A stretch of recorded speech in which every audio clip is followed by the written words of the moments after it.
Aidan had told me the story about the gentleman that died on the hospital steps, and felt that something needed to be done, not just to find places for the homeless, but also to look after their healthcare, because all they were doing were bouncing back. They were sent out of the hospital, bouncing back in again.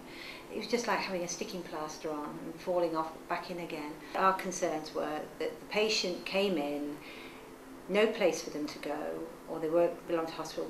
They didn't stay in very long because the attitudes of the staff were such that they tended to think that they were a waste of resources and a waste of time. So that was a challenge to get to change their minds. We've got a patient in at the moment that they didn't want to know her on the ward, and I've had to go through the story umpteen times of her life to say this is why she's landed up the way she is, and they actually are coming round.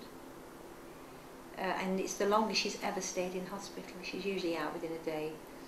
She's usually chucked out, but she's been really, really good. She's on a real high maintenance with drugs.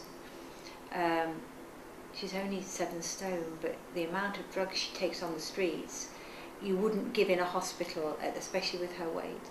And with Nigel being there and working with these homeless for 20 odd years, he knows exactly what she needs, and the doctors have listened and said, you know, if this is what she needs, she can have. I think that having the team there is a godsend really for the staff, because they only can see somebody turning up drunk or out of their head with drugs, probably well, they're usually doubly incontinent, vomiting. They're just, you know, you just turn your back on them and leave them. But you can't. They're human beings, and I've got a son of 30, and they're all about that. A lot of them are that age, and I think that could be my son.